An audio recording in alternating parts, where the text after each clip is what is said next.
Hey guys, it's Courtney. Today we're going to be using a few products from MFT. We're using the Frosty Friends stamp set, the Snow Flurry stencil, the Fa La La die, as well as the largest inside-out diagonal stitched rectangle die. So I went ahead and die cut a piece of Neenah Solar White 80-pound cardstock with that stitched rectangle. We're going to do a little bit of ink blending here with some Distress Oxides. I'm using cracked pistachio and peacock feathers just to get a little bit of a gradient.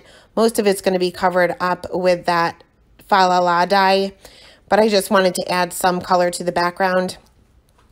Now, because the Distress Oxides take a little bit of time to dry, and while they're drying, they kind of sit on top of the paper, it's easy to spread color with your fingers in places that you might not necessarily want it to be. So I usually take a scrap piece of paper and just rest my fingers while I'm holding the cardstock in place so that I don't get fingerprints in places I don't need it to be, and it prevents my fingers from getting overly inky, which they usually end up getting inky anyway. So once I was happy with the blend that I got, I'm going to go ahead and take that Fa La La die and line that up right in the center of this card panel, and I'll run that through my Gemini. Once that was done, I'm going to add a little bit of texture to the background with the Snow Flurry stencil. So I'm using a scrap piece of paper here just so that I don't make a huge mess. And I'm just going to tape down my stencil from the back. So I'm laying my cardstock flat face down on the stencil and just using some post-it note tape on all four sides just to kind of hold that in place. And I'm going to be taking some texture paste by Ranger just to add some texture to the background. Now I'm using the white, but because my Distress ink is there and honestly it's not dry yet, it is going to pick up a little bit of that color. So it's not going to be stark white on the panel once everything dries. But I'm just kind of spreading that around and kind of making sure that all of the little dots are filled in and they're kind of evenly spread. So I'm kind of going back and forth, up and down with my palette knife there just to make sure everything is even. And I'll carefully remove my stencil. And I'm going to put this aside to dry with that tape still attached so that I don't remove the texture paste. I'm having a hard time speaking today. Texture paste from the panel itself. But you will want to make sure that you clean your stencil as well as your palette knife right away. Once this dries, it's impossible to get off. But you can just rinse this with warm water and it should come right off as long as it's still wet. So next we're going to go ahead and stamp the images from the Frosty Friends stamp set. And I'm just using 2 of the little snowmen here. And I have a scrap piece of Neenah Solar White 80-pound cardstock. And I'm going to stamp these with blackout ink by Ink on 3.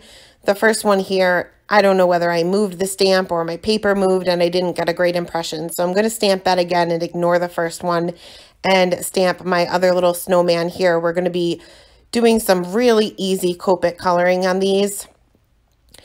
So for the snowman itself, obviously snow is white, but it does have some shadows. So I'm going to use the C3 and a C1 here.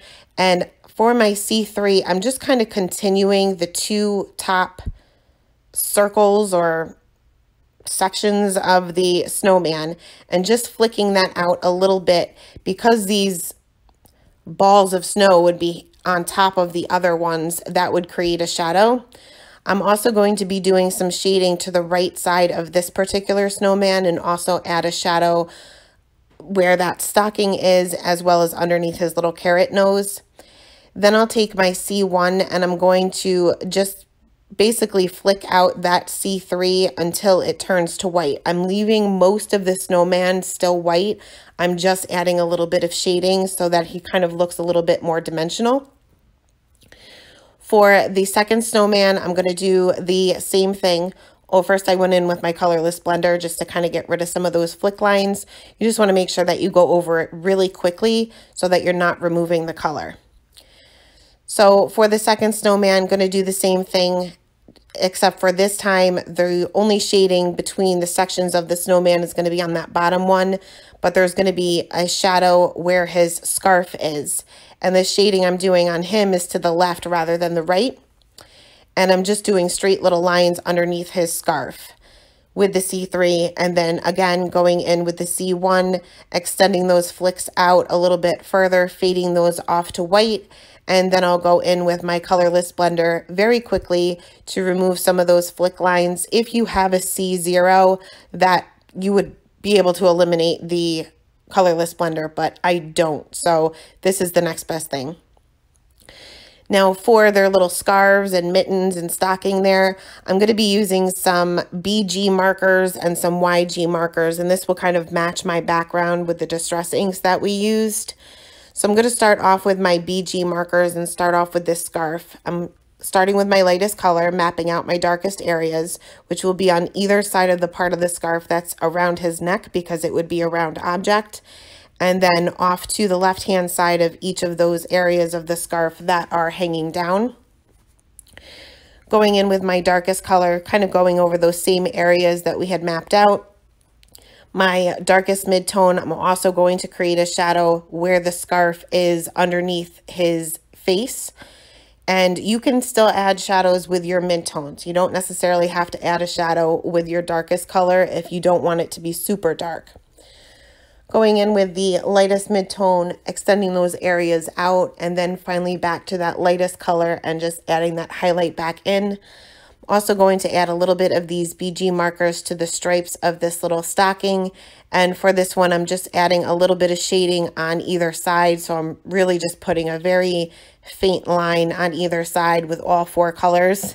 It's not necessary to use all 4 colors for this area, but I just wanted it to match the scarf perfectly. So next I'll go in with some YG markers, which will match that cracked pistachio. Now I started off with the YG03 as being my highlight color and coloring the stocking the same way as I did with the BG markers as far as shading being on both sides. But then I realized that I wasn't getting the contrast that I was looking for. So I ended up bringing in the YG21 instead of the YG03, which is more of a true yellow-green. It's probably more yellow than it is green, but I wanted my highlight to be a little bit lighter. So I did go over the same area that I had gone over, and it did pick up a little bit of the color, but it's not too noticeable on the stocking. It's much more noticeable on these little mittens. And I'm just putting a little bit of shading on the bottom part of the mittens with the darkest color, then the 2 mid-tone colors, and then finally back to that YG21.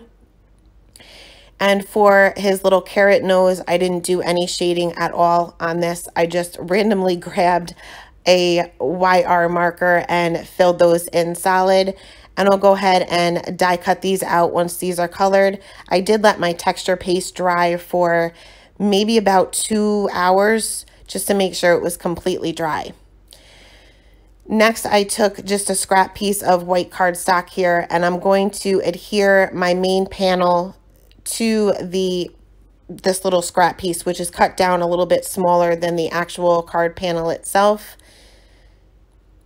And like I said, you'll just want to make sure that your texture paste is completely dry before you start pressing on it.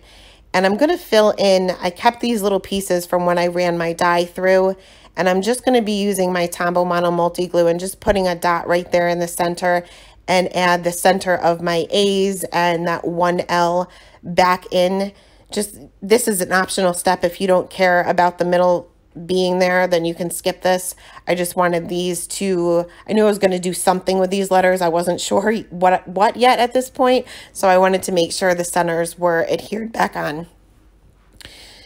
So next I'm going to take my scissors, and some of this texture paste kind of hangs off the side. So once this is dry, you can just take your scissors and snip that off, any excess that's kind of hanging off. But like I said, you'll want to make sure that this is completely dry before you do this, because it'll just stick to your scissors. So I'm going to go ahead and adhere my panel flat down to my A2 size card base with some Tombow Mono Multi Glue, and arrange my little snowmen on either side towards the bottom of my card panel as if they're kind of looking up at the fa la la and the snow falling. And I popped those up with some Scotch foam tape, and it was looking like I needed to do something with these letters. So what I ultimately decided to do is to take some glossy accents And I should have used my precision bottle for this because I think I would have gotten better results, but I didn't. And I just filled in these letters. I kind of had to lift up some of the snowmen a little bit. Again, should have done this before I adhered my snowmen down, but they were easy to kind of move around and work around. But that is the card for today, guys. Thanks a lot for stopping by and have a great day. Bye.